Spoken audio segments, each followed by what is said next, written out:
Olá pessoal, tudo bem? Boa noite. Bem-vindos ao programa Espiritismo na Prática. E hoje, então, vamos falar um tema que é muito interessante, um tema do Evangelho, né, do Sermão da Montanha. A gente vai falar, então, a parte das bem-aventuranças, que é um dos ensinamentos mais importantes de Jesus. Né? Então, a gente vai ter hoje com a Lara de novo, novamente. Boa noite, Lara, tudo bem? Boa noite, Jefferson. Tudo bem? Graças a Deus, no trabalho sempre melhor, né? Boa noite a todos que estão nos acompanhando aqui nesse programa que eu adoro, Espiritismo na Prática, né? E a gente está aqui sempre junto, né, Jefferson? Exatamente. Importante, né, Lara, a gente fazer esse programa, porque está ajudando muitas pessoas. A gente está recebendo muito feedback bom, né, positivo. Isso também nos ajuda e nos motiva também a continuar com o programa, né? E, aproveitando esse ensejo, gostaria de convidar você também a compartilhar esse programa de hoje com mais pessoas, para que as pessoas possam aprender um pouquinho mais o que a doutrina espírita fala sobre as bem-aventuranças de Jesus, né? E também você pode se inscrever no canal, você pode também comentar, deixar seu like, e, como a gente sempre fala, né, compartilhe o programa, porque é muito importante que você divulgue a doutrina espírita para mais pessoas que possam chegar. É mais esse programa de hoje, que é um dos mais importantes que nós vamos fazer, que vai tocar o coração das pessoas, e quem sabe a pessoa que está triste, está deprimida, pensando em tirar a sua própria vida, né?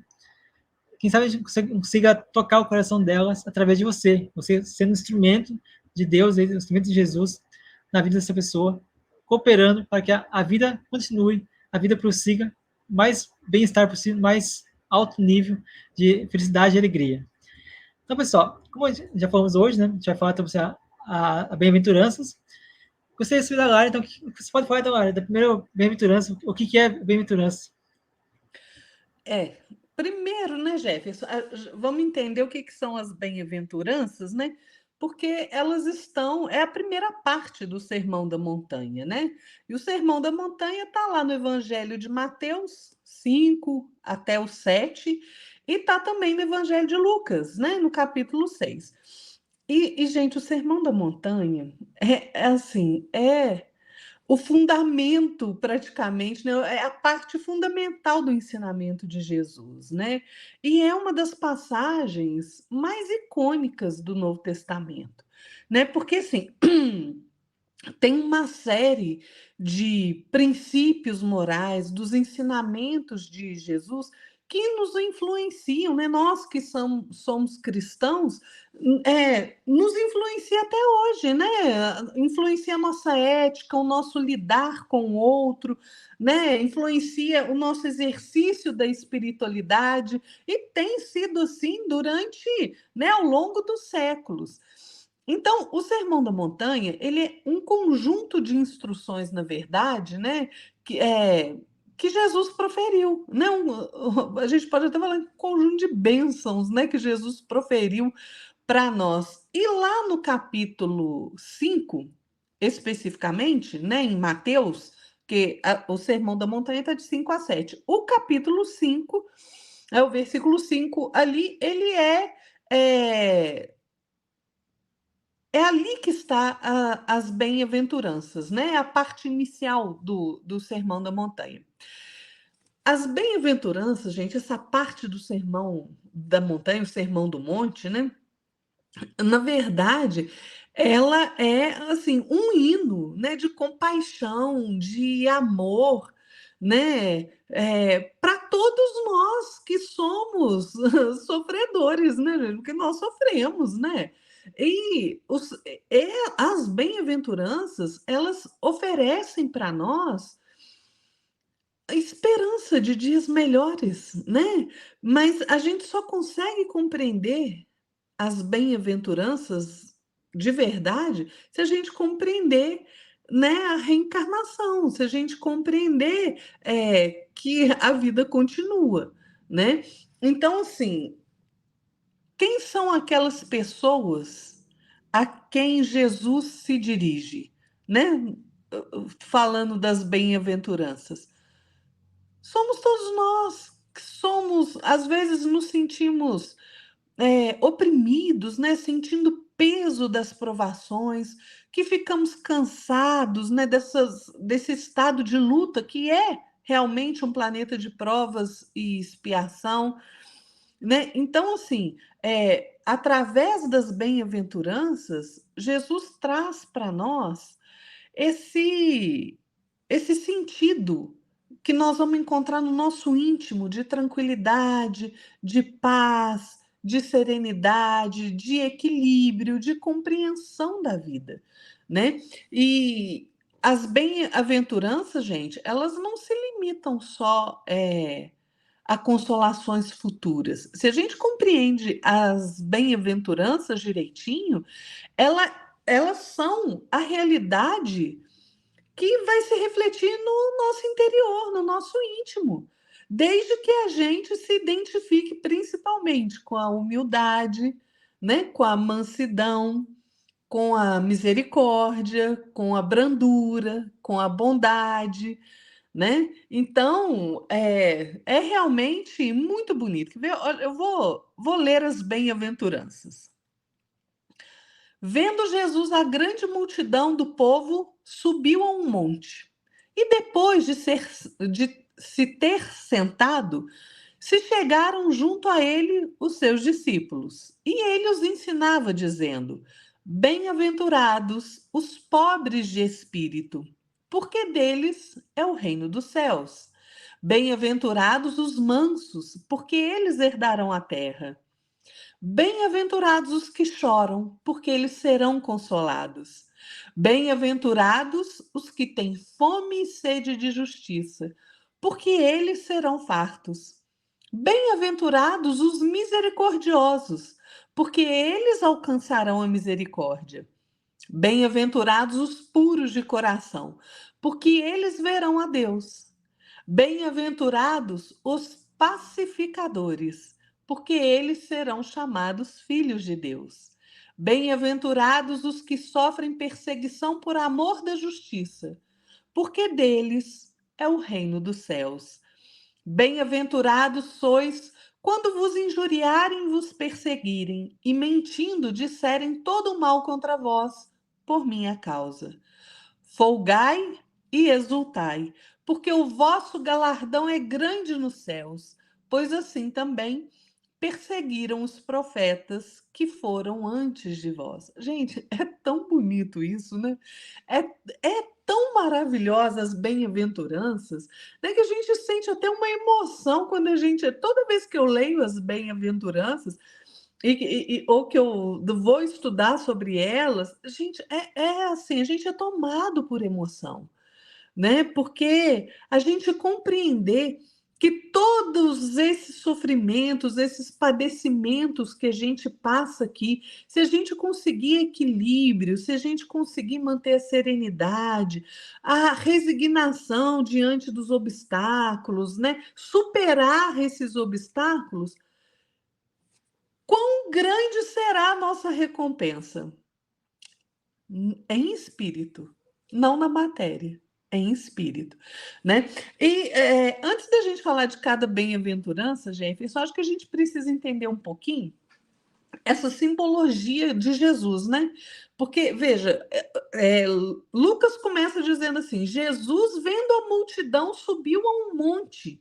E assentando-se, aproximaram-se dele os discípulos, né? Assim, nós temos que compreender a postura de Jesus para a gente compreender também por que que Jesus fez o que. Gente, nenhum ato de Jesus, nem o fato dele levantar-se, assentar-se, olhar para um lado, olhar para o outro, foi sem propósito, não.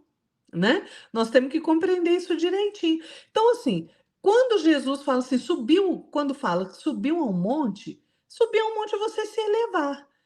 Quem deseja auxiliar, quem deseja ajudar, precisa se elevar.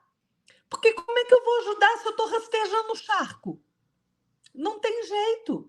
Né? E o que, que significa a elevação? A elevação significa que eu me esforcei para eu me melhorar.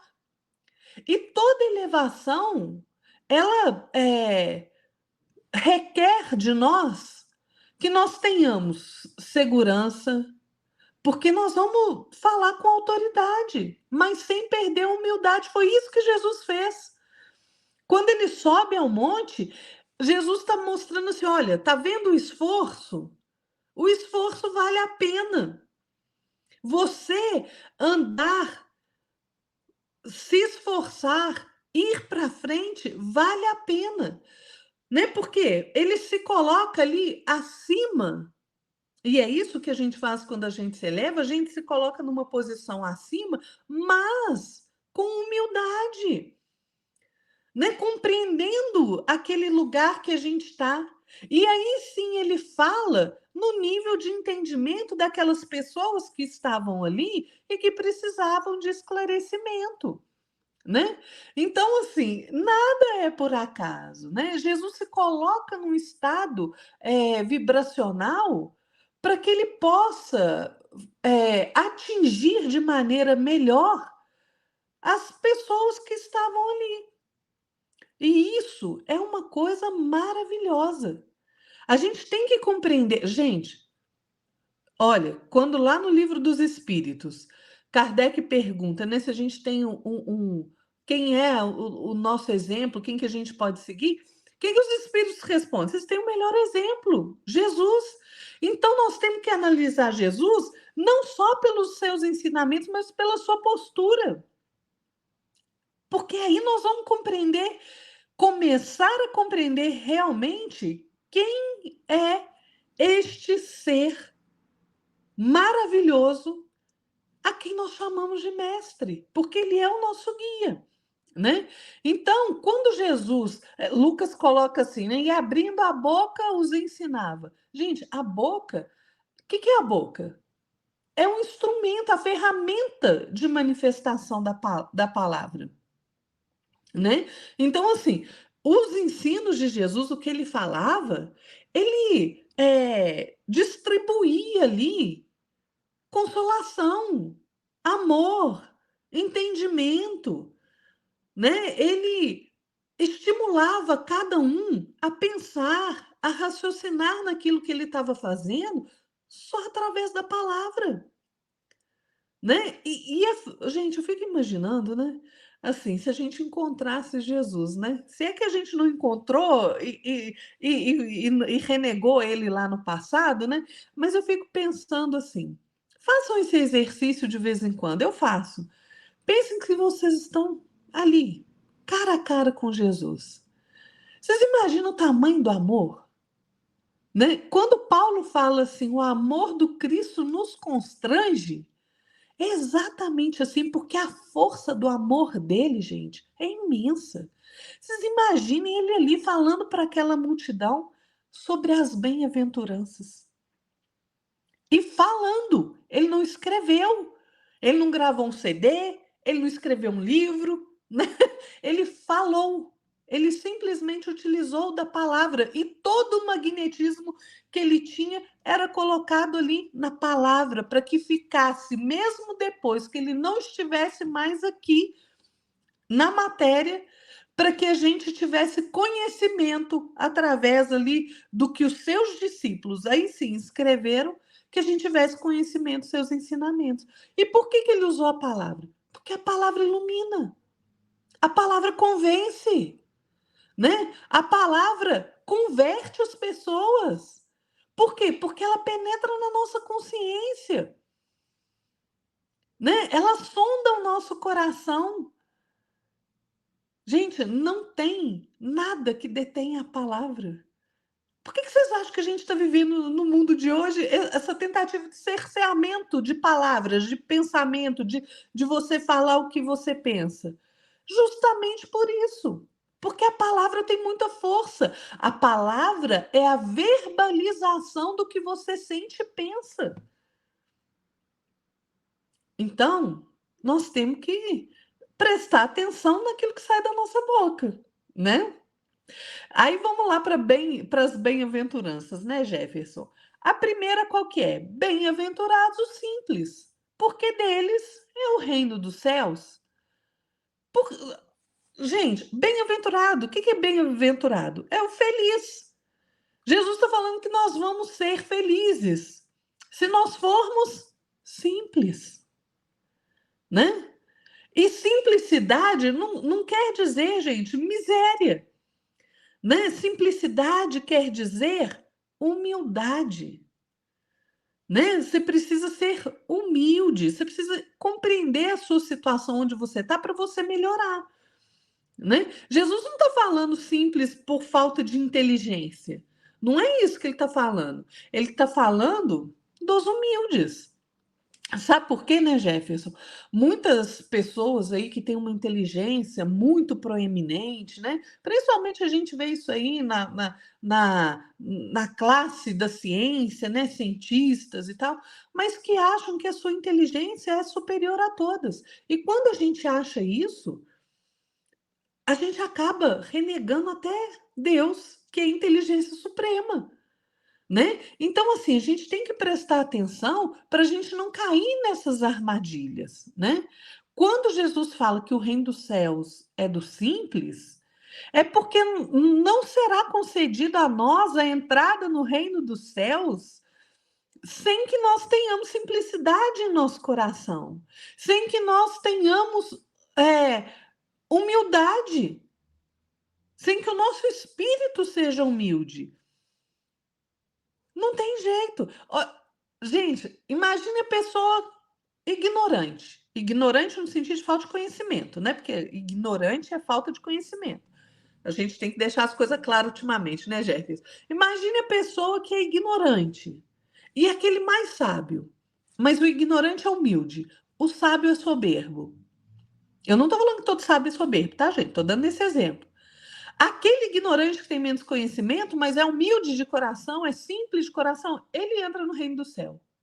O soberbo não. Por maior que seja a inteligência, a capacidade, a quantidade de conhecimento que ele tenha. Então, é exatamente isso. Nós temos que ser simples, humildes. Mas isso não quer dizer que a gente não tenha que exercer nossa capacidade de raciocínio e nem tenha que buscar o conhecimento, porque isso é dever de todos nós, né? Lembrando sempre o que Emmanuel fala: duas asas nos levarão de volta ao Pai: amor e sabedoria. Amor começa na prática do bem, sabedoria na aquisição de conhecimento, né? Então, esses são os simples. Ô, Jefferson, me interrompa a hora que você quiser, que senão eu falo muito, viu? Bem-aventurados os que choram, porque serão consolados. Todos nós choramos. Nós somos sofredores. Por que nós sofremos? Porque nós erramos, nós fazemos más escolhas, nós nos enganamos. Lá na época de Jesus, né, era uma multidão de pobres, de miseráveis mesmo, né? E assim, a lei mosaica, ela era muito dura, né? Ela era austera. Jesus veio trazer o quê? Misericórdia. Jesus veio ensinar que é preciso ser misericordioso, né? Que é preciso perdoar. Então, a lei mosaica, às vezes, ela foi ali muito sufocada pela intolerância política, pela intolerância religiosa que existia naquela região, né? Então, quando Jesus fala, bem-aventurados os que choram porque serão consolados, é por quê? Porque quando a gente chora, gente, quando a gente derrama as nossas lágrimas, o que quer dizer isso? Quer dizer que a gente está compreendendo que a dor, ela é regeneradora. A dor, gente, a gente pode até ter a dor física. Sabe o que acontece? A dor física, ela é momentânea. Mas a dor moral, que ela sim, ela ultrapassa a materialidade. Porque se a gente morre e a gente está sofrendo moralmente, lá no mundo espiritual nós vamos continuar sofrendo moralmente. A dor física não, ela cessa. Mas e a dor moral? Então, quando a gente passa pela dor, a dor, gente, nós temos que entender ela como uma experiência de regeneração. A dor é o despertador que fala assim: ô, acorda aí, você está no caminho errado. Presta atenção no que você está fazendo. Toda vez que dói na gente, seja a dor física, seja a dor moral, é porque nós estamos no caminho errado. Deus não criou o mal, o engano, o erro, a maldade, a dor. Isso é obra nossa. Quando nós fugimos da retidão da lei de amor do Pai. Então, a dor é ferramenta para o nosso melhoramento, é ferramenta para que a gente se melhore. Quando a gente compreende isso, a gente vai entender que bem-aventurados os que choram, porque eles serão consolados. O consolo vem porque a lágrima derramada, a dor bem compreendida, ela sempre vai ser consolada. Sempre vai ser consolada. O que nós temos que fazer é transfigurar a dor numa oportunidade de trabalho. É servir, né? Tanto a nossa dor, como também consolar a dor do outro. Né? E a terceira bem-aventurança? Bem-aventurados os mansos, porque herdarão a terra. Ô, gente, nós estamos numa transição planetária, certo? O que é a mansidão? Quem são os mansos? Os mansos são aqueles que têm o seu coração aberto à luz do entendimento espiritual. São aqueles que atendem o chamado do Cristo de forma suave e pacífica. São aqueles que não são violentos. São aqueles que não são irritadiços, tomados de ira. Manso não pode ser traduzido como passivo ou apático. O manso é aquele que realmente se abre ao entendimento das verdades espirituais e que aí consegue superar o eu egoísta, que ainda está muito dentro da gente, né? Eu quero, eu sou, eu faço, eu não sei o que lá mais. E aquela pessoa se coloca, então, no serviço, se doando para o outro, trabalhando pelo outro, né? É, mansidão, gente, é brandura. É você ter afabilidade, é você ter moderação, paciência, tolerância. É você não se deixar ser tomado de cólera, né?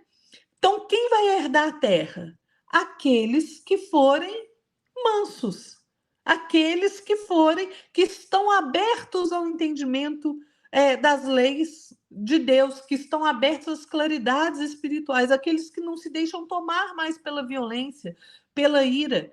E olha só, né, a misericórdia de Deus é tão grande, né, Jefferson, que permite. Por que os mansos vão herdar a terra? Porque aqueles de nós que não se adequarem às leis não vão ficar aqui. Então, quem vai ficar aqui, quem vai herdar a terra, são esses que são mansos, que buscam conhecimento, que buscam a prática do bem a todo instante. Aqueles que se aferram à violência, à ira e à cólera, a misericórdia divina vai levá-los, então, para um outro orbe, onde seja compatível com a vibração que essas criaturas ainda têm, né? Porque, gente, o legado de Jesus é amor, é amor, né? Então a gente precisa ser manso. Manso não é passivo, viu, gente? Não é passivo, não. Falei muito, né, Jefferson?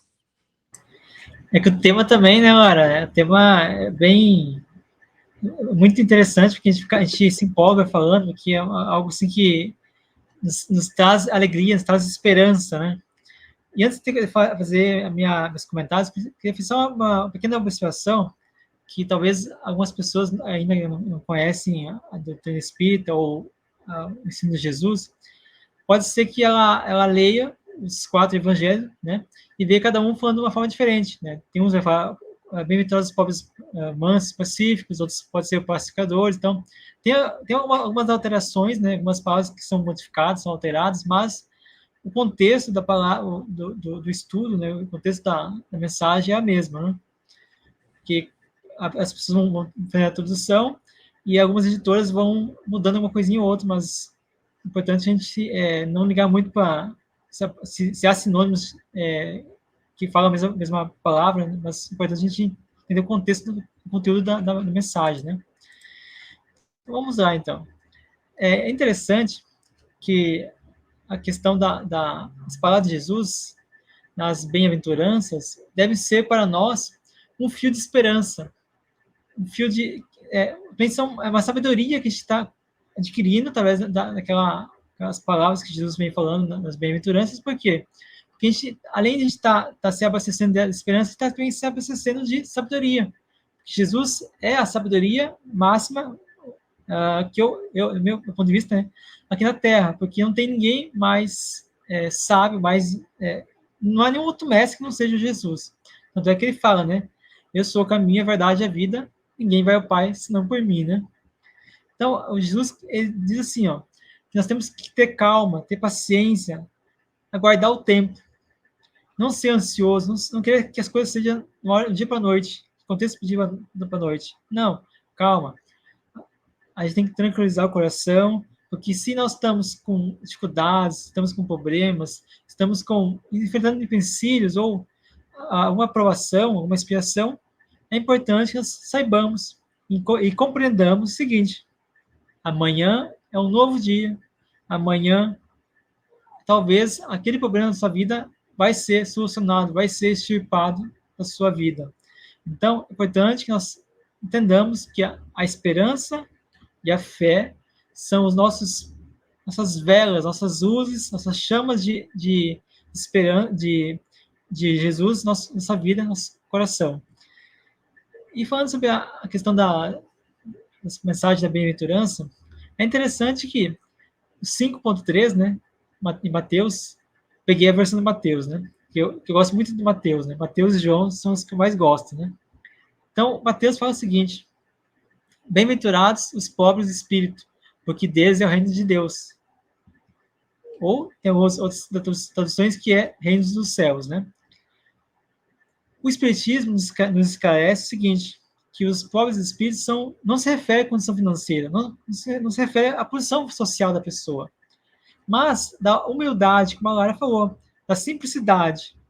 Então, é interessante que nós tenhamos como um entendimento que a capacidade das pessoas em poder se desprender dos bens materiais, das conquistas terrenas, no âmbito da terra, é importante, mas a capacidade de nós buscarmos conquistar as virtudes da simplicidade, da humildade, nos torna mais livres, porque a gente começa a aprender que a humildade é uma virtude muito importante que vai nos despertar lá na frente o amor, aquele amor que a gente tem, né, por Jesus, que é um amor incondicional, um amor universal.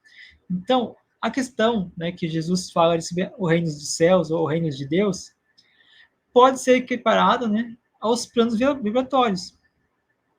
Então, a questão em si, essa passagem de Jesus, ela nos ensina então, que a gente tem que ter humildade, simplicidade e saber que, de qualquer forma, o reino dos céus será conquistado por nós, mas que nós tenhamos essa conquista de forma mais simples, mais pura possível.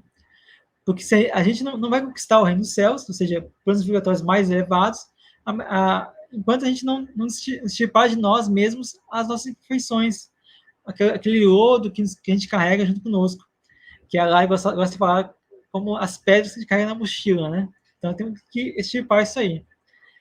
Já no 5.4, né, que é o de Mateus, fala o seguinte: bem-aventurados os que choram, porque eles serão consolados. O bem-aventurados aqui, né, nos ensina o Evangelho segundo o Espiritismo, capítulo 5, item 18. Bem-aventurados os espíritos podem, então, traduzir-se assim: bem-aventurados os que têm a ocasião de provar sua fé, sua firmeza, sua perseverança e a sua submissão à vontade de Deus, pois terão centuplicada a alegria que lhes falta na terra, porquanto, após o trabalho, virá o repouso. Mas o repouso aqui, pessoal, não é aquele repouso, agora já atingi o máximo aí da evolução, vou ficar tocando a harpa lá, olhando contando as estrelinhas. Não é assim, não. O repouso é o repouso da provação, o repouso da imperfeição, das dores, aquelas coisas que nos afligem. Ou seja, o repouso da aflição, aonde a gente vai conquistar, então, a felicidade plena, a felicidade eterna, que é o que nós estamos buscando, né? Que é nosso objetivo principal nessa condição espiritual que nós estamos agora, que a gente se encontra agora. Então, temos, né, os cinco, né, do Mateus também. Bem-aventurados os mansos e os pacíficos, porque eles herdarão a terra. Interessante. E o Evangelho segundo o Espiritismo, capítulo 9, item 4, fala o seguinte: por essas máximas, Jesus faz da brandura, da moderação, da mansuetude, da afabilidade e da paciência uma lei. Condena, por seguinte, a violência, a cólera, ou seja, o ódio, a raiva, né? E até toda a expressão descortês de alguém que usou para com seus semelhantes. Ou seja, então as características que nós temos que buscar é ser brandos, é ser pacíficos, né? Conquistar a passividade, não é passividade, é pacificidade, é bem difícil. São características do espírito, né? Que estão deixando, a gente tem que deixar, buscar conquistar, deixar para trás toda a nossa inferioridade, tudo que nos traz à Terra, tudo que nos prende à Terra. É importante que nós tenhamos e busquemos na existência de Deus, reconhecendo que o Filho de Deus, que é o Jesus, que Jesus trouxe para nós aqui como o nosso guia e modelo, né? Então, assim como nós somos filhos ainda imperfeitos, Jesus está acima de nós, então ele pede para que nós tenhamos, então, a mansuetude e ser pacíficos. Temos que ser pacíficos, porque a passividade, nossa, é difícil essa palavra, hein? A pacificidade são características de espíritos que estão buscando se elevar, buscando se aprimorar, querer ser puro, porque uma das características e conquista do anjo, quando a gente atingir a angelitude, é sermos brandos, pacíficos e afáveis. Ou seja, são algumas das virtudes do amor universal, do amor incondicional. E quando a gente atingir a angelitude, a gente vai conquistar outros patamares mais complexos, também mais, como eu posso falar, mais elevados dessas virtudes também. E conquistando outras virtudes também, né? Então, para finalizar, é importante que a gente busque se espiritualizar, busque viver na prática o Evangelho de Jesus. Porque a gente, nós, os cristãos, principalmente os espíritos, temos que aprender a não só decorar as mensagens de Jesus, não só decorar os livros de Chico Xavier, de Allan Kardec e outros, mas colocar em prática. O que falta para nós é colocar em prática. Quando a gente tiver vontade de colocar em prática, aí sim nós vamos conseguir atingir cada um desses níveis, cada um dessas bem-aventuranças, cada uma das virtudes que são necessárias para o espírito se elevar-se e tornar-se um anjo. Não é mesmo, Lara? É mesmo, né, Jefferson? É verdade. A gente tem que compreender, estudar, né, compreender, apreender, né, os ensinamentos de Jesus para que a gente viva de forma melhor, gente. Isso é urgente, né? E aí, continuando as bem-aventuranças, né, Jefferson, nós vamos ter bem-aventurados os que têm fome e sede de justiça, porque serão fartos. Nós temos o hábito, o ser humano, de querer tudo a seu tempo e sua hora. Nós nos esquecemos que o tempo é de Deus, a hora é de Deus. E se a gente compreende, um pouquinho que seja, sobre a reencarnação, sobre a lei de causa e efeito, nós vamos entender que o que a gente sofre, às vezes uma injustiça, que às vezes a gente sofre ali, por exemplo, aquele que é preso sem ter feito nada, né, sem ter feito nada de errado, é uma injustiça. Mas o que gerou essa injustiça? Nós temos que pensar nisso. Por quê? Porque a lei de causa e efeito ela é muito clara. Ela fala que quem não consegue se ajustar ao caminho reto, ao bem, vai sofrer as angústias, vai sofrer as dores, vai ter as frustrações. Então, gente, existe um caminho, que é o amor. Se a gente sai fora dele, a lei de causa e efeito vem falar assim, ó, volta para o lado de cá. Mas enquanto você está voltando, você vai sofrer as consequências de você ter saído desse caminho. Então, aqueles que têm fome e sede de justiça, nós temos que entender ele no contexto reencarnatório, né? Quando a gente compreende que o que a gente está sofrendo hoje, a injustiça, né, aparente que nós estamos sofrendo hoje, é porque nós nos equivocamos nas nossas experiências anteriores, nas nossas vidas anteriores, né? Então, muitas vezes a gente renasce ali numa situação de opressão, de escravidão, né? E por que a gente nasceu nessa condição? Mas o que eu fiz para trás? A gente não pode ser imediatista. A gente não pode achar que a causa dos nossos sofrimentos estão só nesta vida ou só nas vidas anteriores, porque pode estar numa e noutra. Ou pode estar nas duas, viu, gente? Porque como nós somos muito tacanhas, né? O que a gente faz? A gente gosta de errar o mesmo erro, diversas vezes. Né? Não feliz em errar uma vez, a gente vai lá, erra de novo, erra de novo. A mesma coisa. Encarnação após encarnação, a gente vem errando a mesma coisa, gente. Quando é que nós vamos parar com isso? Né? E quando a gente fala isso, né, Jefferson, a gente está falando para a gente também, gente, porque a gente erra muito. Não é porque a gente está aqui falando, nós estamos aqui botando a nossa cara, né? Mas nós não somos santos, ainda não. Nós estamos buscando o nosso melhoramento, mas a gente erra. E toda vez que a gente erra, gente, a vida vem te dar um peteleco, te lança longe. Fala, ó, volta aqui de novo, mas volta direito. Né? Volta pelo caminho certinho. É isso. Então, aqueles que têm fome e sede de justiça, eles realmente serão fartos. Por quê?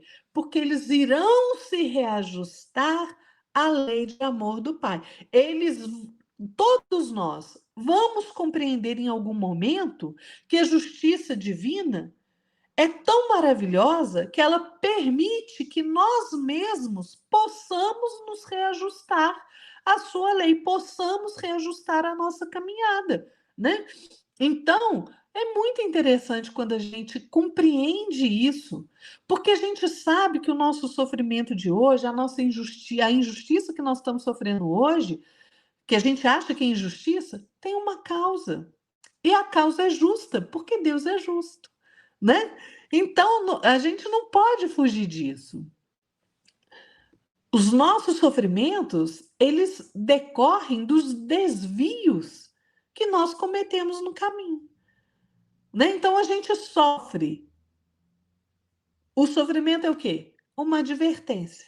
É aquele cutucãozinho que a gente recebe nas costas, falando assim, ó, você tem certeza que você vai por aí? Você tem certeza mesmo?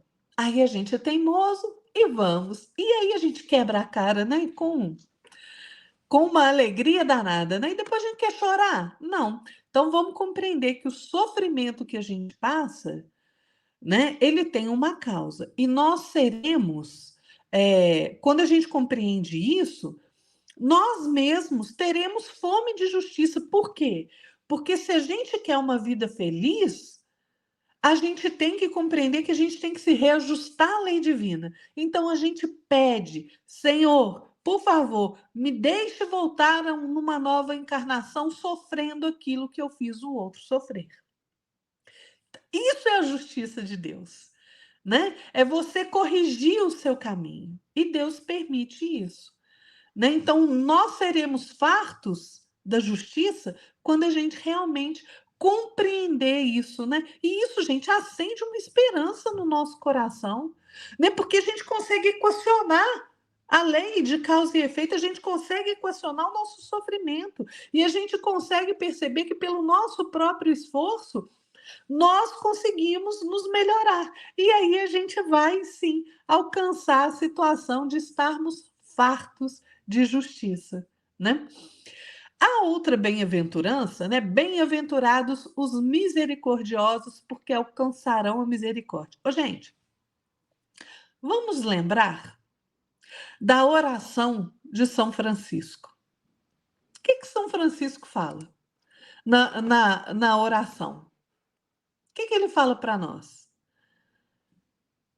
Fazei com que eu procure mais consolar que ser consolado, compreender que ser compreendido, amar que ser amado, pois é dando que se recebe, é perdoando que se é perdoado.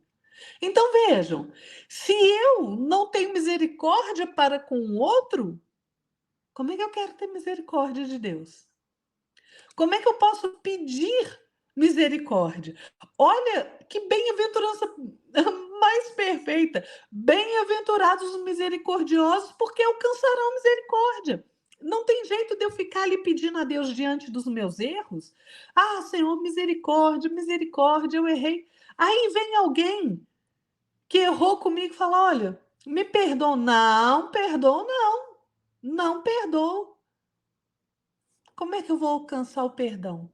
Como é que eu vou alcançar a misericórdia divina? Se eu não sou misericordioso com o outro, se eu não aplico na minha vida misericórdia para com as pessoas, como é que eu posso alcançar a misericórdia divina?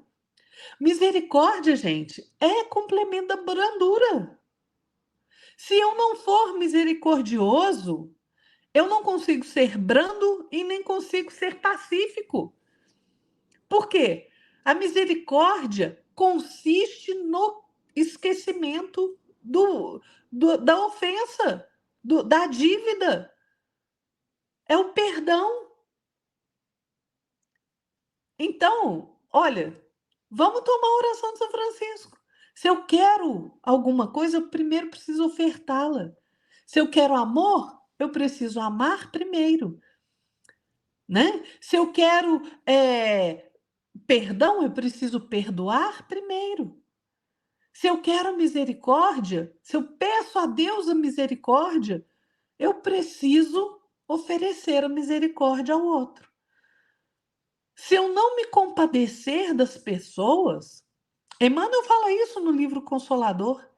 Ele fala: bem-aventurados os misericordiosos que se compadecem dos justos e dos injustos, dos ricos e dos pobres, dos bons e dos maus, entendendo que não existem criaturas sem problemas, sempre dispostos à obra de auxílio fraterno a todos, porque no dia da visitação, da luta e da dificuldade receberão apoio e colaboração de que necessitem. É exatamente, gente, não tem frase melhor. Aquilo que eu quero para mim, eu preciso ofertar ao outro. Se eu quero amor, eu preciso ofertar amor. Se eu quero perdão, eu preciso ofertar perdão. Se eu quero misericórdia, eu preciso ofertar misericórdia, né? Todos nós somos carentes da misericórdia. Todos nós. Mas eu preciso, para receber a misericórdia, eu preciso exercê-la com todo mundo que estiver no meu caminho. É o parente chato, e daí? Se você enxerga chatice nele, filho, olha no espelho, porque você também deve ser um chato, viu? Porque a gente só enxerga no outro aquilo que a gente tem dentro de nós. Então, assim, eu preciso exercer a misericórdia com os parentes, com o amigo que errou, com a mãe e o pai, com o colega de trabalho, com o inimigo. Preciso. Nós todos somos devedores da lei de Deus. Todos nós precisamos da misericórdia divina. E quando eu exerço a misericórdia para com o outro, a misericórdia é exercida para comigo. Ela volta em meu benefício e ela atenua os meus débitos, né? E a gente tem que prestar atenção nisso. Depois vem bem-aventurados os limpos de coração, porque eles verão a Deus. Quem são os limpos de coração?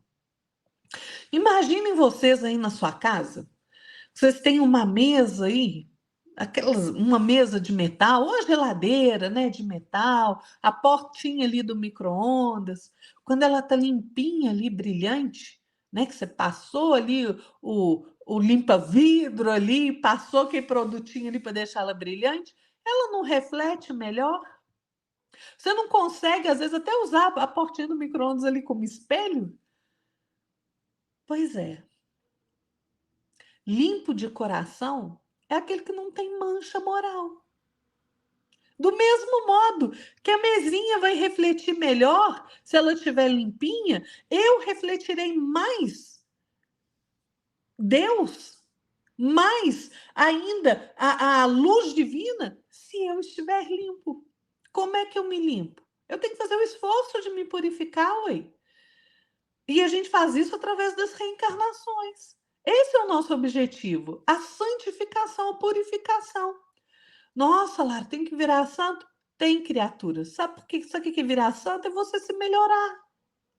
Tira essa ideia preconcebida. Quebre esse paradigma de que santo é aquela pessoa ali, não sei o quê. Não! Santificar-se é você se melhorar, é o processo natural que todos nós passamos. Né? Então vamos fazer agora, quando a gente faz as nossas más escolhas, né? Aí, gente, o que a gente faz? Toda vez que eu faço uma escolha ruim, eu tô manchando. Eu tô me manchando quando eu cometo erro, quando eu cometo engano, quando eu firo alguém, quando eu cometo um crime. E aí, sabe o que acontece também? Né? Quais são as nossas companhias espirituais?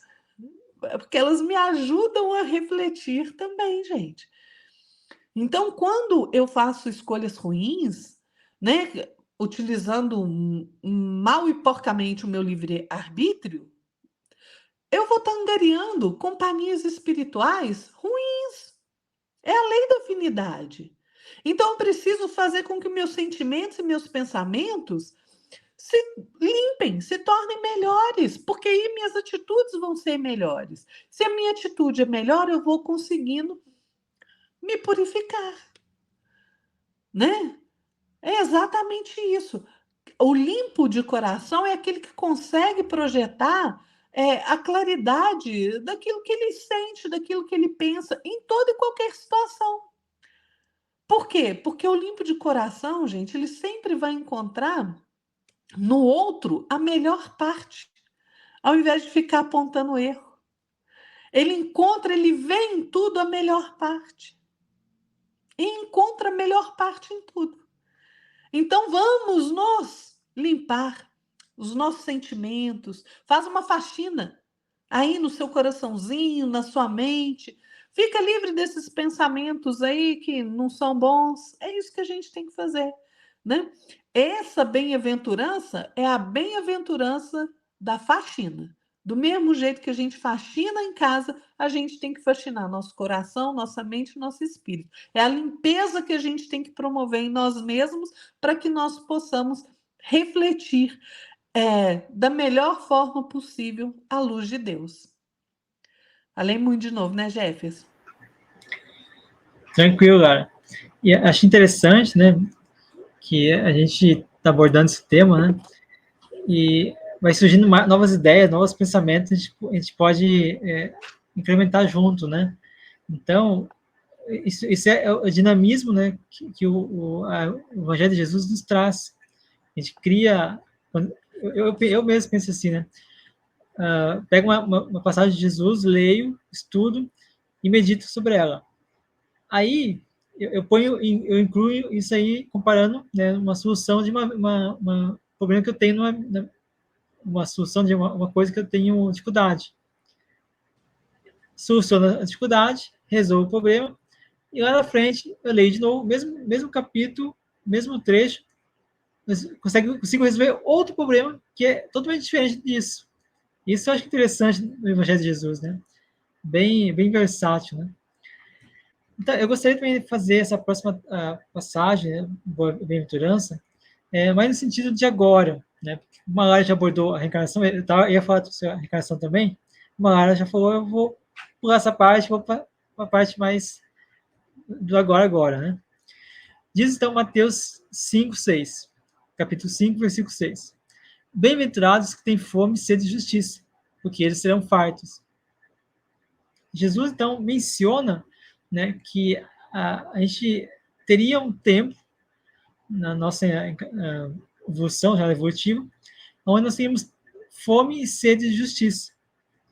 E nós estamos vendo isso no dia a dia de hoje, né, em todo mundo. Então, como estamos num mundo de provas e expiações, onde impera a injustiça, onde impera os espíritos de terceira ordem reencarnando na Terra, dessa forma, nós não podemos, né, esquecer que nós temos uma missão a cumprir. E essa missão é a gente entender compreender, né, que esses irmãos estão atrasados, mas que nós não devemos jamais nos desviar do caminho, nos desviar daquilo que devemos cumprir, que é essa missão. Então, o que nós precisamos fazer para que tenhamos esperança que a justiça vai acontecer, que a justiça de Deus vai agir na nossa vida e no mundo? É muito simples. É você saber esperar, ter paciência, dê tempo ao tempo. Permita-se que o tempo realize aquela exposição da injustiça para que nós aprendamos e saibamos o que é ruim para nós, o que é ruim para o outro, o que é ruim para o mundo inteiro. Então, muitas vezes, Deus nos deixa acontecer certas coisas, certas injustiças em nossas vidas, por quê? Para que nós saibamos o quanto aquilo é muito ruim, o quanto de malefício que aquilo traz na vida do outro, ou que traz na nossa vida. Então, isso tudo é um aprendizado. Tudo que acontece na nossa vida é um aprendizado para a gente poder meditar e refletir. No capítulo 5, versículo 7 de Mateus, fala o seguinte: bem-aventurados os misericordiosos, porque eles alcançarão misericórdia. Entramos então nesse ponto de estudo, onde a reflexão, né, nos chama ao pensamento de perdoar 77 vezes 7. Pois é o perdão que é uma virtude do Espírito que tem misericórdia em sua alma, em sua essência, onde essa misericórdia não existe sem o perdão. Um está ligado ao outro. E não existe o perdão sem haver a misericórdia. Então, nos ensina Allan Kardec e os Espíritos, na obra Evangelho segundo o Espiritismo, o seguinte: olha que interessante. A misericórdia é o comprimento da brandura, porquanto aquele que não for misericordioso não poderá ser brando e pacífico. Ela consiste no esquecimento e no perdão das ofensas. Olha só o que o Kardec fala agora. O ódio e o rancor denotam a alma sem elevação, sem grandeza. Eu, a Lara, nós sentimos ódio, nós sentimos rancor. Eu falo por mim, sim, a gente tem raiva, a gente tem ódio. Isso faz parte da nossa evolução. Então, nós não temos por que se acharmos elevados, se acharmos grandeza, sétima potência, ou a sétima grandeza do mundo, né? Então, o esquecimento das ofensas é o próprio da alma elevada, que paira acima dos golpes que lhe possam desferir. Uma é sempre ansiosa, de sombria suscetibilidade e cheia de fel. A outra é calma, toda mansitude e toda caridade. Aí tem Mateus 5, 25, 26, que vai complementar essa passagem, que diz o seguinte: reconciliai-vos o mais depressa possível com o vosso adversário, enquanto estáis com ele a caminho, para que ele não vos entregue ao juiz, o juiz não vos entregue ao ministro, e não sejais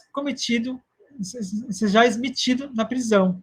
Digo-vos em verdade, que daí não saireis até enquanto não houverdes pago o último ceitil. Olha que interessante, né? Temos, então, o Mateus 5, 8, capítulo 5, versículo 8. Bem-aventurados os puros de coração, porque eles verão a Deus.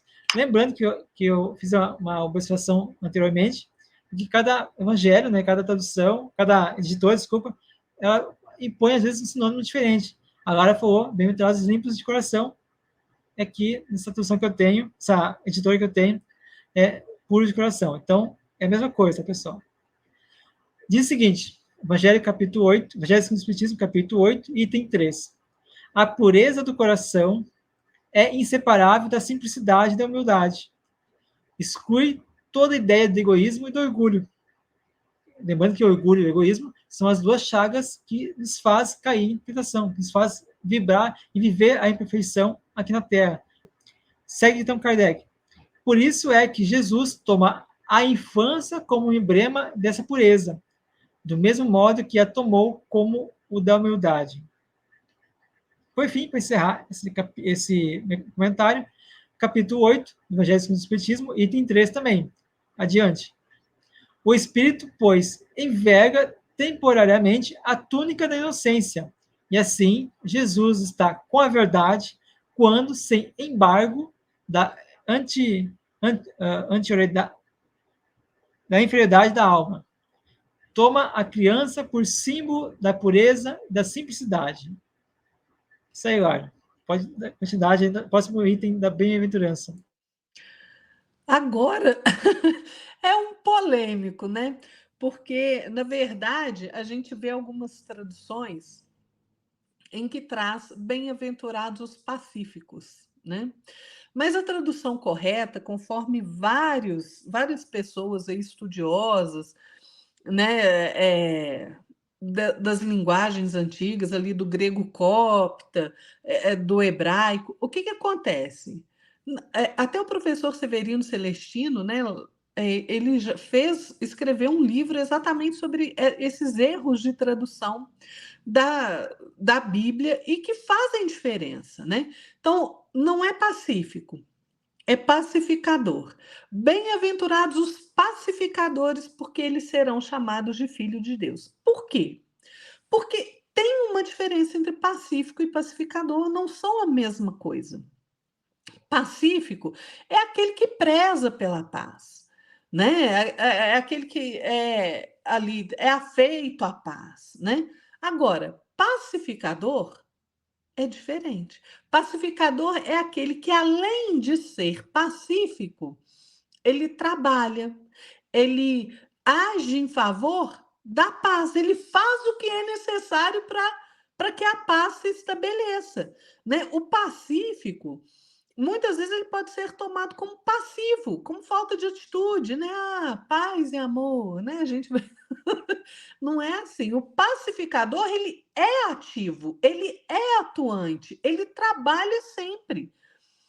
Vejam só, Jesus, ele tanto era pacífico quanto pacificador, né? Quando ele aceita ali a cruz do Calvário, todo aquele sofrimento físico, né, e moral também, ele é pacífico. Mas quando ele é ativo, perdoando aquelas pessoas que fizeram, que se tornaram ali algozes dele, né, que foram os agentes da crucificação, ele é pacificador, né? Então, assim, a gente tem que entender que a pessoa que trabalha, aqueles de nós, qualquer criatura que trabalha pela redução da dificuldade, tanto dela quanto do outro, que trabalha dirimindo ali os conflitos, as discórdias, ele está produzindo o quê? Entendimento, compreensão entre os homens, está produzindo a paz, né? O pacificador é aquele que toma consciência que ele é filho de Deus e que ele precisa agir com a dignidade de ser filho de Deus, né? E não é aquele que está naquela posição, ai, tô tranquilão aqui, o mundo pode cair, que eu tô aqui na paz. Não é isso. O pacificador, ele reflete o pensamento divino no campo em que ele está se posicionando firmemente. E ele está ali agindo, sim, como verdadeiro filho de Deus, porque ele está honrando a misericórdia divina, a bondade divina, a justiça divina. O trabalho de pacificação, ele tem que ter não só firmeza, como também muito sentimento de fraternidade, de caridade, de amor pelo outro. né? Não pode ser o pacificador, não pode estar aí tomado de paixões ideológicas, não, de sentimentalismo barato. Ele tem que ter uma mentalidade muito além disso, mais esclarecida, mais equilibrada. Porque e o pacificador, ele tem que se pacificar. Ele tem que se pacificar também, né? Como que a gente se pacifica? Melhorando a nossa conduta, deixando de ser impaciente, deixando de ser intolerante, né? Sendo uma pessoa mais equilibrada, não guardando mágoas, né? Porque, gente, aquela pessoa que é cheia de mágoa, que é cheia de, ai, não, você me magoou. Ah, você falou isso, eu fiquei tão ofendido. Cresce, criatura. Cresce. Às vezes a gente é sacudido assim no dia a dia mesmo. E a gente faz o sacrifício em favor do outro. A gente perdoa, a gente tem misericórdia, a gente não atiça gasolina na fogueira para tudo pegar fogo, não. A gente não pode fazer isso, não. A gente não pode se rebelar, não pode ser rebelde, não é revolução, não. Né? Temos que ser filhos dignos do Criador, obedientes, submissos à sua lei. Então, nós temos que ser, sim, muito mais do que pacíficos. Nós temos que ser pacificadores. Ou seja, atuar de forma firme, resoluta em favor da paz. Não adianta, meu querido, você ficar só paz e amor, né? Fazer esse blusinho de paz. Não adianta, não. Tá? Não adianta ser só isso, não. Principalmente se você não consegue se pacificar, se você não consegue ser o ponto de paz e equilíbrio da sua própria existência, do seu entorno, né? Então, sejamos pacificadores, como Jesus, firmes, mais fraternos, perdoando, exercendo a misericórdia, com equilíbrio, com justiça, né? As outras, eu vou falar das outras duas bem-aventuranças, porque elas são muito ligadas, né? Bem-aventurados que sofrem perseguição por causa da justiça, porque deles é o reino dos céus. E a outra? Bem-aventurados sois quando vos injuriarem, vos perseguirem e mentindo disserem todo mal contra vós por minha causa. São duas situações de perseguição. Primeiro, por conta da justiça. Depois, por conta de você seguir o Cristo. Por conta do nome dele. É o que a gente está vendo aí, né? Olha, a gente tem que pensar o seguinte, né? Aquele que é perseguido por causa da justiça. A gente tem que pensar assim, a gente segue as leis? A gente segue as leis da terra e a gente segue o código de justiça que Jesus trouxe? A gente ama o outro? A gente é fraterno? A gente perdoa? A gente é misericordioso? Ah, pois é, né? Pois é. Porque a gente precisa ser exemplo de tudo que a gente exige do outro. Eu preciso mostrar que eu vivencio o evangelho. É isso que nós temos que fazer. O cristão, aquele que se diz seguidor do Cristo, precisa vivenciar e exemplificar o evangelho. Né? Porque nós sofremos perseguição ou incompreensão, né? Mas se a gente sofre essa perseguição porque a gente é solidário, porque a gente preza a ordem, o progresso, a paz, os bons valores, a família. Aí, nós sim iremos para o reino dos céus. Se a gente for perseguido por essas coisas, ok. Agora, se eu sou perseguido porque eu sou um cretino, minto, faço mal, tá certo, aí. Se eu sou a peste em forma de gente, eu não quero ser perseguido? Agora, eu também não vou para o reino do céu, não. Agora, se eu sou uma pessoa comprometida no meu melhoramento moral, em angariar virtudes, em amor, a fraternidade, a caridade, ao conhecimento, à família, aí sim. Se eu for perseguido por isso, ok, beleza, porque eu estou no caminho certo, mesmo que eu seja perseguido, né? Agora, a outra situação é que Jesus fala: bem-aventurados sois quando vos injuriarem e vos perseguirem, mentindo, disserem todo mal contra vós por minha causa. Quanto de perseguição os cristãos nós estamos vendo aí no mundo, gente? Tem lugar no mundo, a gente sabe, né? Essa barbárie que aconteceu lá no Afeganistão, quando os Estados Unidos, né, largou o Afeganistão lá, Deus dará. Quantas pessoas não foram fuziladas? Mulher, criança, porque tinham a Bíblia em casa. Na Coreia do Norte, se você for pego com uma Bíblia, filho, é prisão não só para você, como para a sua família. Até criança vai presa. Olha a barbárie disso. Em muitos lugares no mundo, na China, alguns países da África ali, se você falar que você é cristão, você está lascado. Mas aí, Jefferson, tem uma pergunta muito séria que a gente deve se fazer. Eu vou negar o Cristo? Como Pedro fez por 3 vezes? Eu vou negar Jesus? Ou eu serei perseguido por conta do seu nome? É uma escolha que cada um de nós vai fazer. Cada um de nós vai chegar a hora do nosso testemunho, porque nós estamos vivendo os tempos de dar o nosso testemunho. O que eu vou escolher?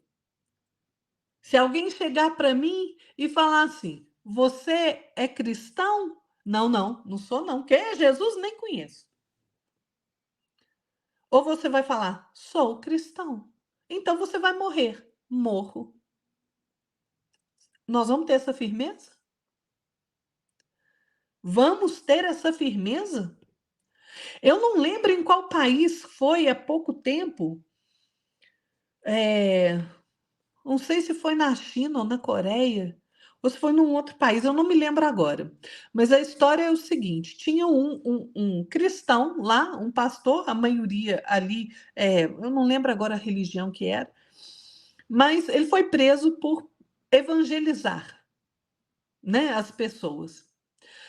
E ele era um pai de família, tinha esposa, 2 filhos, ficou ali 5 anos preso. Aí eles trouxeram a família dele, colocaram ele ali num buraco, trouxeram a família dele, botaram a família dele junto com ele no buraco e falou assim: olha, tem um jeito de vocês saírem dessa situação. Renuncie a Jesus. E ele falou: não renuncie. Falou: seus filhos vão morrer. E isso é verdade, tá, gente? É só procurar na internet aí que vocês vão achar essa história. Fala: nós vamos morrer todos então, porque nós não vamos renunciar a Jesus. Nós vamos ter essa coragem?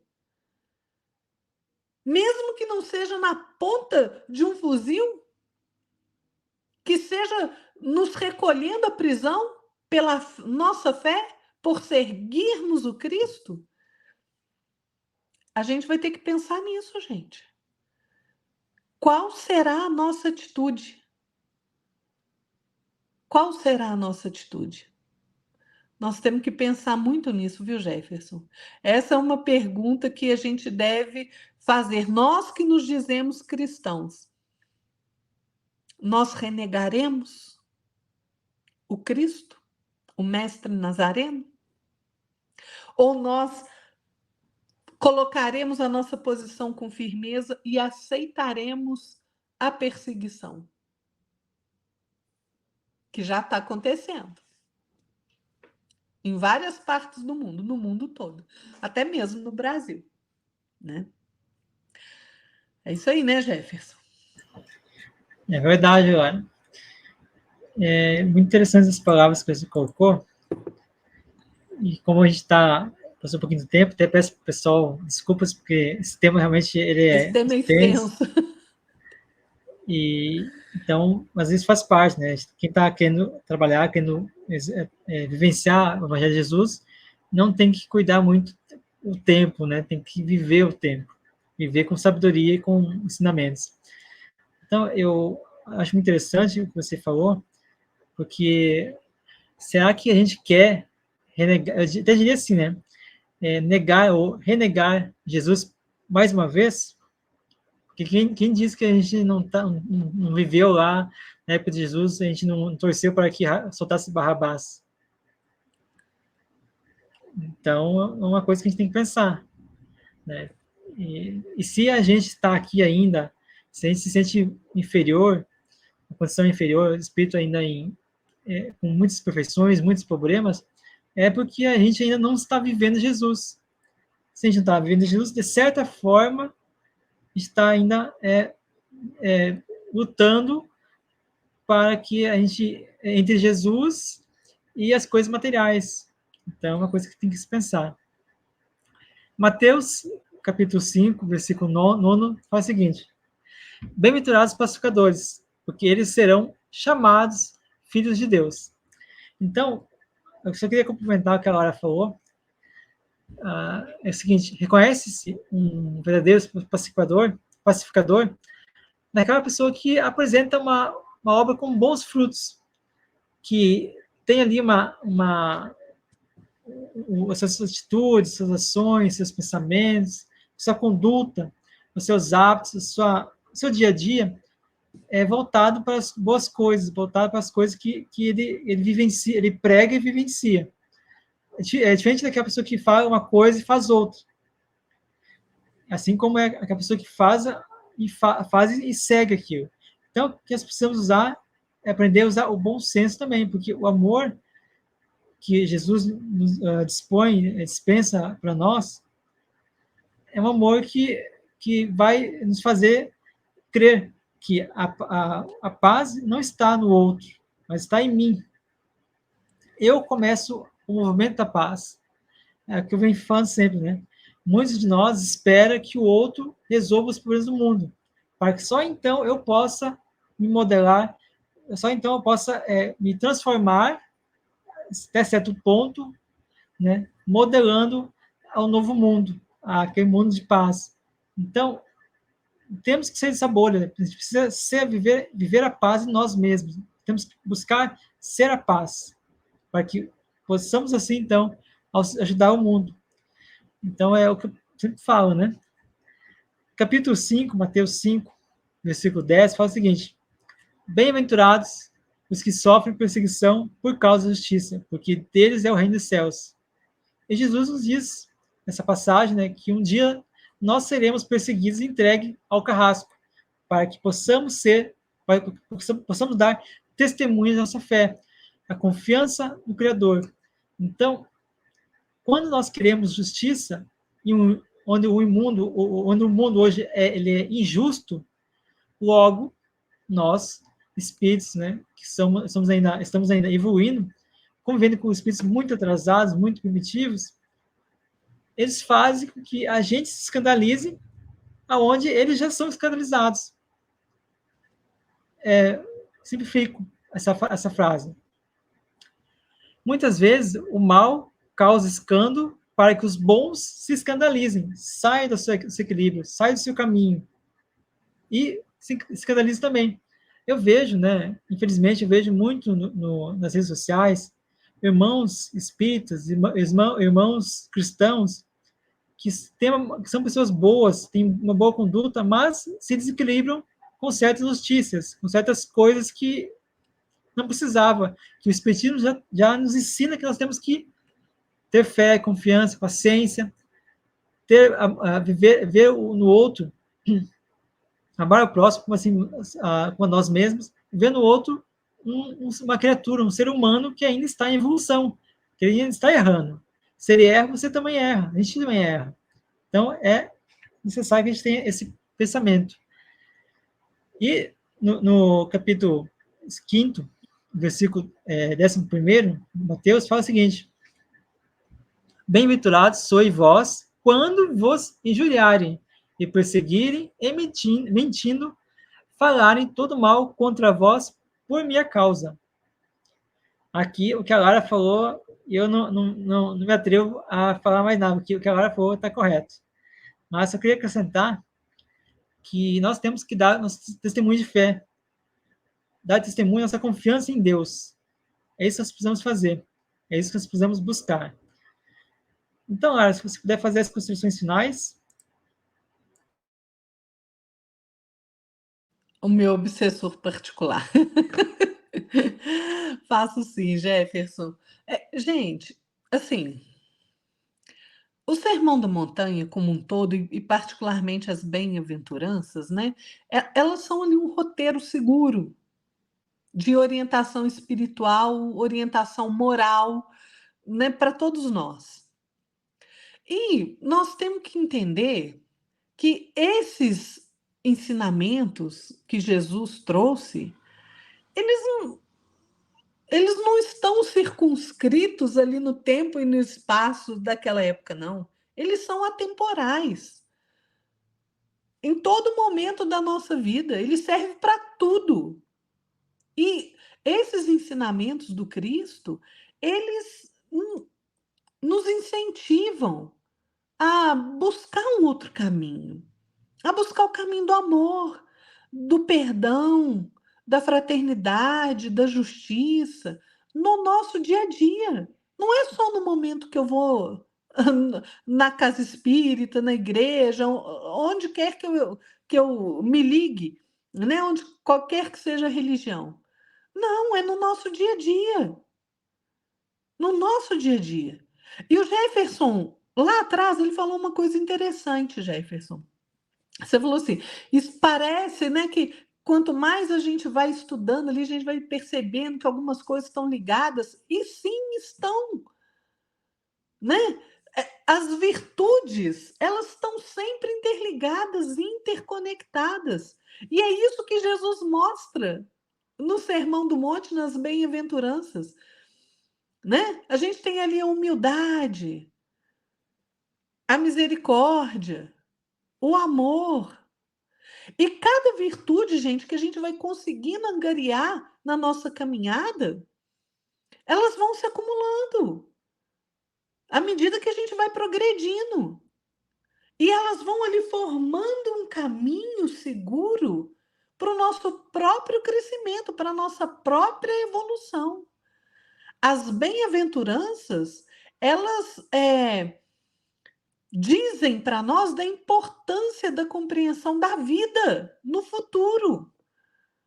Fala assim: olha, haja assim hoje, que o seu futuro vai ser melhor. Haja com misericórdia, que você vai ter misericórdia. Haja com justiça, que você vai recolher a justiça. Seja pacificador, seja manso. O que eu sou hoje, o que eu procuro fazer hoje, vai refletir no meu futuro. Então, a visão espírita das bem-aventuranças, ela é tão maravilhosa, porque assim, porque ela vai enriquecendo o nosso entendimento, a nossa compreensão, e vai realmente fazendo a ligação das virtudes com a vida que nós queremos no futuro. E assim a gente compreende mais e mais os ensinamentos de Jesus. Eu quero terminar, Jefferson. Olha, a oração de São Francisco que eu citei, gente, é um belíssimo modo da gente viver bem, da gente viver ali sob os auspícios dos ensinamentos de Jesus, das bem-aventuranças. Senhor, fazei de mim um instrumento de vossa paz. Onde houver ódio, que eu leve o amor. Onde houver ofensa, que eu leve o perdão. Onde houver discórdia, que eu leve a união. Onde houver dúvidas, que eu leve a fé. Onde houver erro, que eu leve a verdade. Onde houver desespero, que eu leve a esperança. Onde houver tristeza, que eu leve a alegria. Onde houver trevas, que eu leve a luz. Ó Mestre, fazei que eu procure mais consolar que ser consolado, compreender que ser compreendido, amar que ser amado, pois é dando que se recebe. É perdoando que se é perdoado, e é morrendo que se vive para a vida eterna. Não tenhamos medo da morte do corpo material. Não tenhamos medo de sermos perseguidos em nome do Cristo. Não tenhamos medo de fazermos aquilo que é certo, porque por conta de julgamento das pessoas. Vamos vivenciar o Evangelho a todo instante. Procuremos isso com disciplina, com fervor em nosso coração. E assim a gente vai alcançar o reino dos céus. Esse estado vibratório de alegria, de felicidade, de amor, de justiça. E alcançando esse estado, nós seremos então ferramentas muito melhores na obra do Pai. Nós seremos capazes de levar com muito mais capacidade o que São Francisco descreve na oração dele. É isso aí. Muito bem, Lara, muito bom. A oração de Francisco de Assis, ele é uma oração que eu aprecio muito. E se a gente seguir a risca ali, tudo que ele está falando ali, com certeza a gente vai dar um salto evolutivo muito grande, né? Eu gostaria de finalizar nossa programa de hoje, fazendo as considerações finais, lendo um pequeno trechinho do livro Fonte Viva, de Francisco Cândido Xavier, e de autoria do Espírito Emmanuel, capítulo 104. Tá? Diz o seguinte: vendo a multidão, o mestre sobe a um monte e começa a ensinar. É imprescindível empenhar as nossas energias a serviço da educação. Ajudemos o povo a pensar, a crescer e aprimorar-se, auxiliar a todos para que todos se beneficiem e se elevem, tanto quanto nós desejamos melhoria e prosperidade para nós mesmos. Constituímos-nos a felicidade real e indiscutível. Ao leste e ao oeste, ao norte e ao sul, na nossa individualidade, movimentam milhares de criaturas em posição inferior à nossa.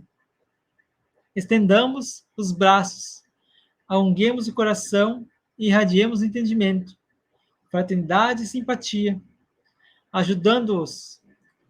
Quando o cristão pronuncia as sagradas palavras Pai Nosso, está reconhecendo não somente a paternidade de Deus, mas também aceitando por sua família, a humanidade inteira. Essa mensagem eu queria deixar para vocês, para que nós possamos meditar nela, possamos entender e meditar nas bem-aventuranças. Porque as bem-aventuranças, se a gente seguir à risca, a gente nunca vai perder fé, a gente nunca vai ter com fé pequena, mas aquela fé, aquela esperança que vai mover montanhas, que vai ser capaz de ser paciente, cooperar e trabalhar para que as questões que nos afligem, que nos permeiam a mente, que nos perturbam a mente, todas essas questões da vida humana, da vida social, da vida do dia a dia, tendo fé e confiança e esperança, é o que vai nos mover, vai dando força, vai alimentar nosso espírito para poder continuar sem abaixar a guarda, sem desequilibrar e sem ser passivo o suficiente para que as pessoas nos manipulem, que nos escandalizem.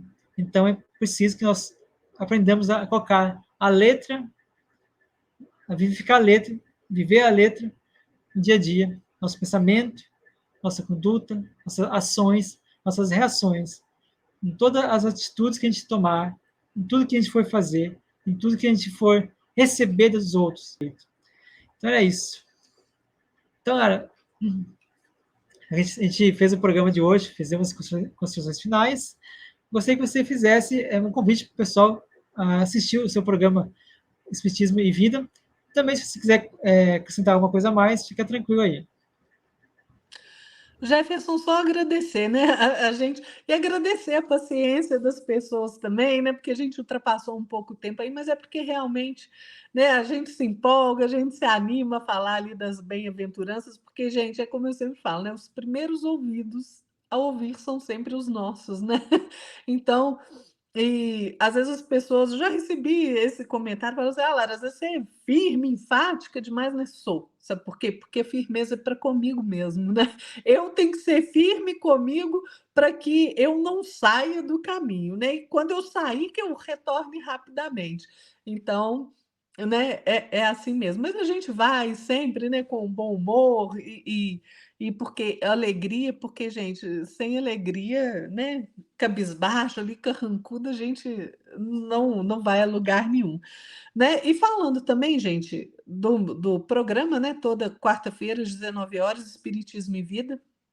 É um programa que a gente busca, né, trazer alguns temas ali do nosso cotidiano, à luz da doutrina espírita, né, para que a gente use os conhecimentos, a filosofia dos espíritos, os ensinamentos de Jesus no nosso dia a dia, né? Então, assim, confere lá aqui no canal aqui do Grupo de Estudo Paulo de Tarso, também no canal Espiritismo na prática. Tem vários estudos bacanas, o Jefferson mesmo faz estudos muito bacanas, né, sobre mediunidade e sobre outros temas. Então, vá lá, se inscreva nos dois canais, né, vale muito a pena. A gente tem que contribuir, ajudar na divulgação aí da doutrina espírita, porque ela traz muito entendimento, e porque ela traz entendimento, ela nos consola, né? Então, vá lá também, visite, né, os nossos blogs. O Jefferson tem blog, eu tenho blog, o Jefferson vai deixar na descrição aí. Quem quiser, vai lá. No Instagram também, a gente tem lá os nossos perfis, e vale a pena, gente, vale a pena, porque a gente tenta fazer o melhor que a gente consegue para divulgar aí a doutrina espírita e os ensinamentos de Jesus, porque é isso que vai levar a gente para frente, né? É, Jesus, ele mesmo disse: eu sou o caminho, a verdade e a vida. Ninguém vai ao Pai a não ser por mim. Então, é a ele que nós temos que seguir, né? Então, nós temos que difundir os seus ensinamentos, aí espalhando aos quatro ventos, mesmo que a gente sofra perseguição, mesmo que a gente seja incompreendido, mesmo que a gente seja injustiçado. Nós temos que continuar firme. É isso mesmo, Lara. Eu queria fazer para vocês então dois convites também, né? Primeiro, deixe seu like, comenta, compartilha, se inscreva no canal, que é muito importante que você divulgue esse vídeo para mais pessoas, para que as pessoas possam entender um pouquinho mais, saber, ter talvez nas palavras que a gente falou aqui, mais esperança, mais confiança em Deus. O que está faltando muito é as pessoas hoje confiar em Deus, ter esperança, porque o mundo pode parecer que está acabando, sentido figurado, óbvio, né? Mas não está. Nós temos que buscar alimentar em nós a esperança, porque só a esperança é capaz de fazer em nós mesmos ver aquilo que está além, porque o que nos mostra hoje em dia é o caos, mas na verdade o mundo não está em caos, não está com caos, o mundo está se regenerando. Para a regeneração, para a limpeza, é necessário que a gente faça uma faxina, e a faxina sempre tem que arredar ali móveis, levantar a cama, né? Lavar roupa. Então, assim a faxina um trabalho árduo, um trabalho que exige de nós ali bastante esforço. Então, vamos se esforçar, porque é importante que nós tenhamos isso como uma prática diária, né? Então, eu sempre penso, né? A gente tem que, nós espíritos, nós cristãos, temos que buscar levar para as pessoas fé, esperança e confiança em Deus. E o segundo convite, eu estou fazendo uma pesquisa, né, muito interessante, fazendo um estudo sobre mediunidade. Esse estudo sobre mediunidade, estou colocando aí um questionário, vou deixar aqui na descrição também o link para você poder acessar esse questionário. Se você for médium, você trabalha em uma casa espírita, ou se você não trabalha também, mas gostaria de ouvir sua opinião. O que você sente na hora que você está ali exercendo a mediunidade? Como você se prepara para fazer o trabalho mediúnico? Tem algum preparo? O que você sente após a mediunidade? Então, são questões que eu quero entender para poder fazer um estudo, aonde vou trazer para vocês mais para frente. Já estou nesse estudo há mais de 2 anos e meio, desenvolvendo esse estudo, e agora falta a parte prática. Como não consigo, não tenho não sou médium vidente, não sou psicografia, não sou médium de nada, praticamente. Então, não tenho essas vivências. Então, eu quero saber de vocês quais são as suas vivências na mediunidade. E eu gostaria de saber, a gente poder fazer um estudo e botar depois aí, criar um material muito bacana para disponibilizar vocês de forma gratuita. Tudo que eu faço é gratuito, nada é cobrado, nada, não tem acesso a nada, não precisa acessar nada. É só você acessar, baixar e assistir. Ou assistir, né? Então, deixa aqui na descrição esse link, faça a pesquisa se você puder, por favor. Vai me ajudar bastante.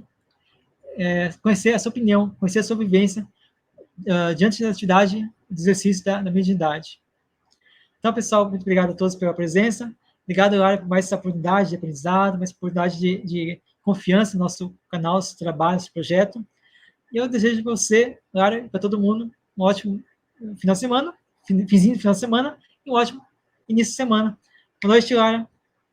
Boa noite, Jefferson. Boa noite a todos que nos acompanharam até agora. Fiquem todos na paz de nosso Senhor Jesus Cristo e até o próximo domingo, gente. Até a próxima, pessoal. Tenho fé, confiança em Deus, que tudo dá certo. Calma, paciência, vai ser resolvido. Calma. Até mais.